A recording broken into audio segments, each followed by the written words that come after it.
Suivez ce tutoriel afin de changer les plaquettes sur votre véhicule. Vous trouverez les pièces et outillages sous la vidéo en description. Commencez par déposer la roue en débloquant les 5 boulons. Il ne faut pas retirer les boulons, seulement les débloquer.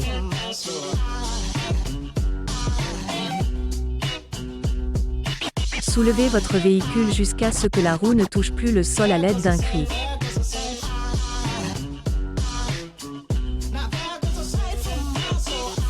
Placez ensuite des chandelles sous le véhicule, puis descendre le cric et retirez-le.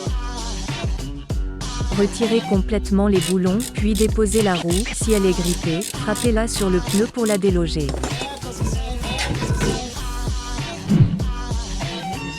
Tournez les roues afin d'avoir un meilleur accès à l'étrier. Afin de faciliter le démontage, vous pouvez pulvériser du lubrifiant sur les vis de fixation.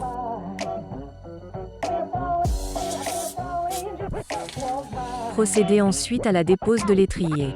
Retirez les 2 vis de fixation à l'aide d'un cliquet et d'une douille. Si la vis est grippée, frappez avec la paume de la main sur le cliquet pour la débloquer.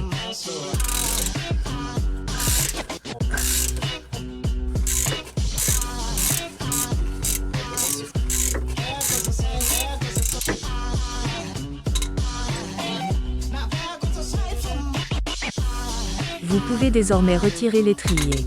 À l'aide d'un tournevis plat, faire levier sur le piston pour le rentrer au maximum.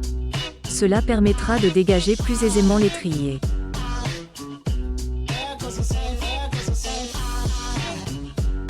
Lors de la dépose, attention à ne pas mettre en tension les durites de frein. Cela pourrait les endommager. Débranchez le capteur d'usure de plaquettes. Voici ici l'étrier et ses plaquettes. Dépose des plaquettes. Commencez par enlever les goupilles des coulisseaux.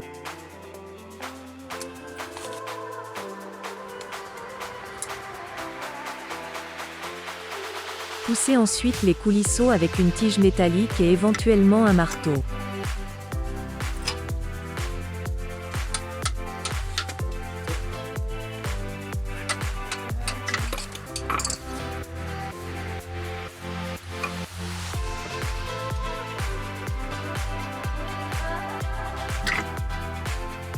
Les plaquettes sont déposées.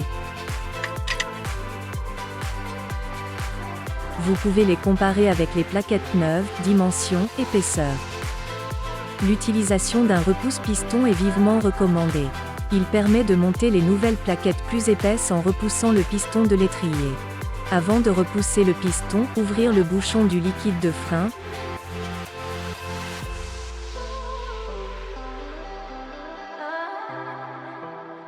Positionnez l'outil dans l'étrier et faites pression sur les pistons, il faut les repousser au maximum.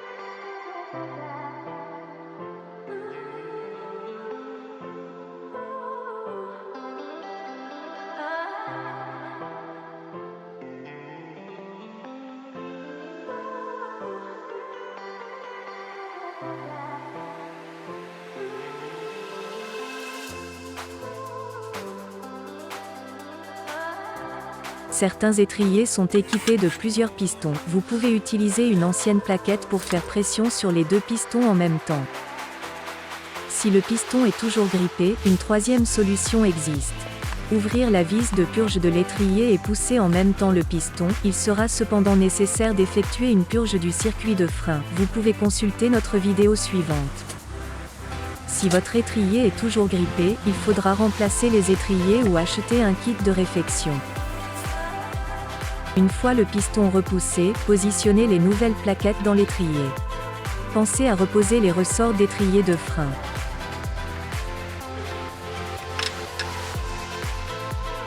Glissez les coulisseaux dans leur logement et fixez les ressorts d'étrier en même temps. Vous pouvez déposer de la graisse cuivrée sur les coulisseaux. Cette dernière permet à ce que les plaquettes ne restent pas collées au disque lors d'un freinage.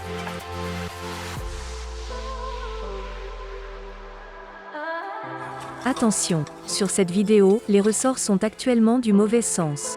En effet, le passe-câble doit se positionner vers l'extérieur. Les ressorts doivent être installés côté du disque.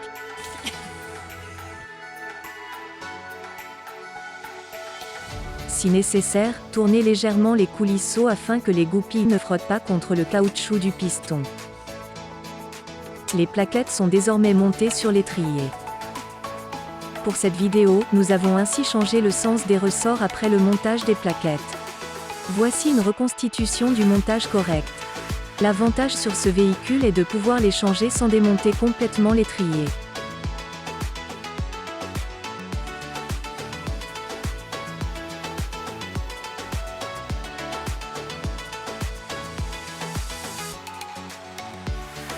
Une fois les ressorts correctement positionnés, poussez au maximum les coulisseaux puis installez les goupilles de fixation.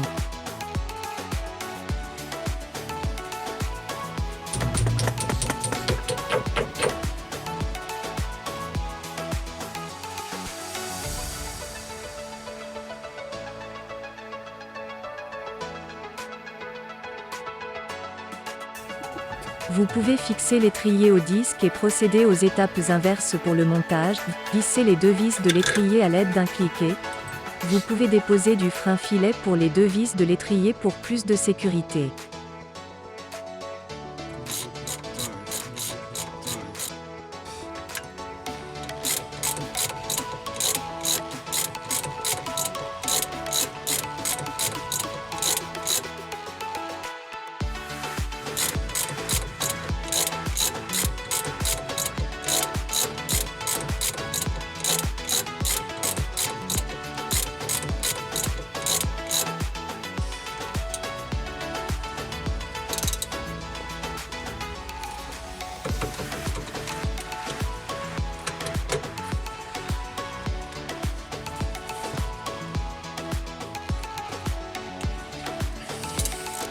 Branchez à nouveau le capteur d'usure.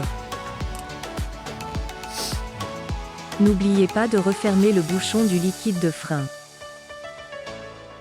Remontez la roue et ses écrous. Retirez les chandelles et le cric puis serrez les boulons de roue à la clé dynamométrique. Vos plaquettes sont désormais remplacées. N'oubliez pas de pomper sur la pédale de frein avant de démarrer pour approcher les plaquettes sur le disque. Vous pouvez tester le montage en testant le freinage avec précaution. Merci de nous avoir regardés. Dites-nous en commentaire si cette vidéo a été utile. Nous répondons à toutes les questions. N'hésitez pas à vous abonner et à cliquer sur la cloche pour ne rien manquer de nos prochains tutoriels. Bisous et à bientôt.